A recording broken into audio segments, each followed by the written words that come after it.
नमस्कार मेरे साथियों, वो मेरे प्यारे पशुपालक भाइयों। मैं डॉक्टर दुर्गेश कटारा और आप देख रहे हैं यूट्यूब पर ग्रो वेट में। तो साथियों, आज का जो टॉपिक है वो है जो हमारी बफेलो होती हैं, जो हीफर बफेलो जो एक बार ही काल्विंग करती हैं, उनके एक रोग हो जाता है जिसका नाम होता है फंगल थनैला यानी फंगल मैस्टिटिस। जी हाँ साथियों, यदि इसकी मिल्किंग हम सही तरीके से न कर पाएँ तो साथियों उस थन में जख्म हो जाता है। और जो आज का टॉपिक है उसी को लेकर है साथियों। कभी कभी थन भी फट जाता है और उसको हम किस प्रकार सही करें। तो साथियों चलते हैं इस बफेलो पर। जैसा कि मैं आपको स्क्रीन पर दिखा रहा हूँ, पशुपालक भाई ने बताया था कि इसके थन पर किसी कौवा, जो हमारे यहाँ की गाँव मीण भाषा में कौवा बोलते हैं, इंग्लिश में साथियों इसे क्रो बोलते हैं, यानी कौवा एक पक्षी होता है साथियों, जिसने इसमें जख्म बनाया है। लेकिन साथियों ये जो जख्म होता है ये हमारी मिल्किंग के समय ही बन जाता है।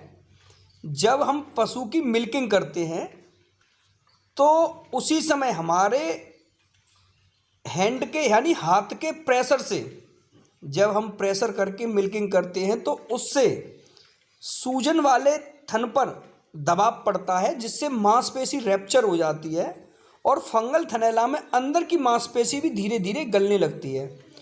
तो प्रेशर वाले स्थान पर साथियों थन पर एक निशान पड़ जाता है 2-3 दिन बाद, जो कि नीले रंग का पड़ जाता है और अंदर ही अंदर थर सड़ने लगता है, जिसको आपकी बफेलो यानी भैंस धीरे धीरे कौवा जैसे पक्षी पर जख्म बनाने देती है और उससे वो कुछ भी नहीं कहती है। तो साथियों अब हमें करना क्या है इसका इलाज?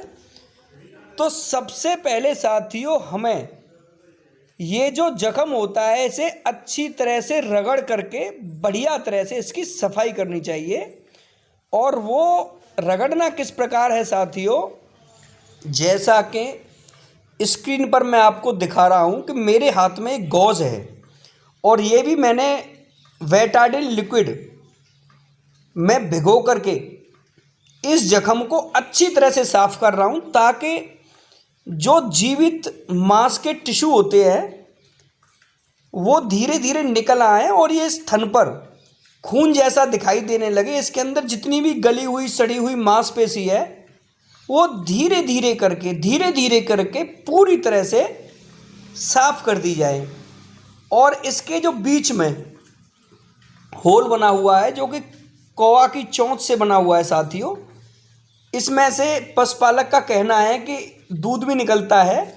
और कुछ समय बाद जैसे जैसे समय बीतता जाएगा साथियों, ये जख्म भी पूर्ण रूप से बिल्कुल भर जाएगा। लेकिन सबसे पहले जब आपको इसकी बैंडेज करनी हो या इस पर गॉज करनी हो तो इस जख्म को अच्छी तरह से रगड़ करके साफ करना है। आपको इसकी परवाह बिल्कुल भी नहीं करनी है कि कहीं इसमें खून ना निकल आए, जैसा कि मैं आपको स्क्रीन पर भी दिखा रहा हूँ। और ये जो थनैला है ये फंगल थनैला होता है साथियों।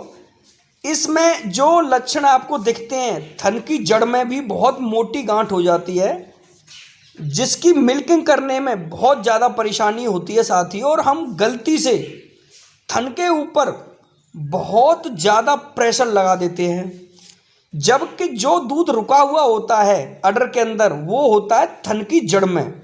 साथियों मिल्किंग के समय जब कभी भी पशु को फंगल थनैला हो जाए तो सबसे ज़्यादा सावधानी जो हमें करनी है साथियों वो करनी है मिल्किंग की, यानी थन की जड़, ये वाला स्थान ऊपर वाला है, इस जगह से हमें दूध निकालना है, न कि थन पर प्रेशर देते हुए दूध निकालना। क्योंकि साथियों जो दूध रुका हुआ होता है वो थन की जड़ पर रुका हुआ होता है, और गलती से भी हमने थन के ऊपर दूध निकालने के लिए प्रेशर लगा दिया तो साथियों उस समय थन पर बहुत ज़्यादा बर्म यानी सूजन होने के कारण वो जो सूजन होती है साथियों हमारा थन पर, वो हमारे हाथ के प्रेशर को झेल नहीं पाती है और उसके अंदर जो मांसपेशी होती है उसमें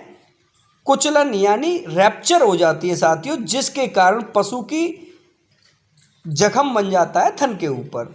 तो साथियों इसकी सफाई के बाद अब हम इसकी गौज किस प्रकार करेंगे वो भी मैं बिल्कुल आपको क्लियर रूप से दिखाता हूँ। हमने इसकी जो सफाई की है साथियों, आप देख रहे हैं कि थन पर खून भी निकलने लगा है, बहुत ज़्यादा रगड़ करके जितनी भी खराब मांसपेशी थी वो भी पूरी तरह से निकाल दी है। और एक थोड़ी सी गौज लेकर के जिसे 4 टाइम लपेट करके इस तरीके से थन पर लगा देनी है साथियों। साथ में उस गौज पर विटाडिन डाल देनी है लिक्विड में और ऊपर से आपको टेप इस तरीके से लगाना है और ये क्रिया आपको लगातार 10 से 12 दिन तक कंटिन्यूअस करनी है। और आपको जो इंजेक्शन का ट्रीटमेंट देना है साथियों वो भी मैं आपको बताता हूँ। आपको जो इंजेक्शन का ट्रीटमेंट देना है साथियों वो देना है बेंथिपिन LA। साथियों ये पेनिसिलिन इंजेक्शन होता है जो 48 लाख यूनिट्स का होता है।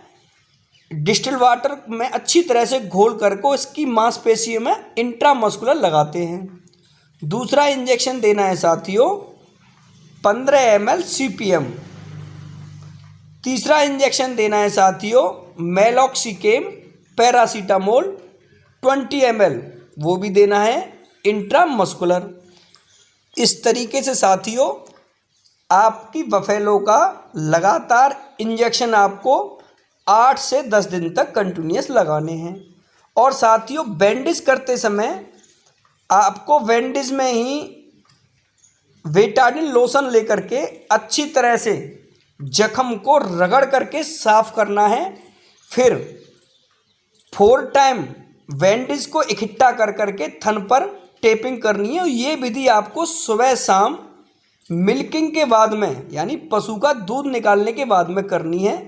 साथियों ये जो मैं आपको सिम्टम्स आपको आज दिखाए हैं ये फंगल थनैला के लक्षण होते हैं साथियों। और इसको किस प्रकार इसको जख्म को भरा जाता है ये विधि मैंने आपको बताई है, लेकिन आपको बिल्कुल भी घबराने की ज़रूरत नहीं है। और धीरे धीरे रोज़ाना इसी तरीके से जैसा कि मैंने आपको बताया है जख्म को भरने के लिए इसी प्रकार बैंडेज करनी है।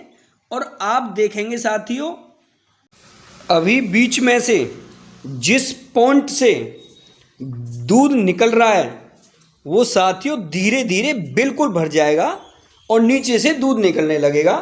धन्यवाद।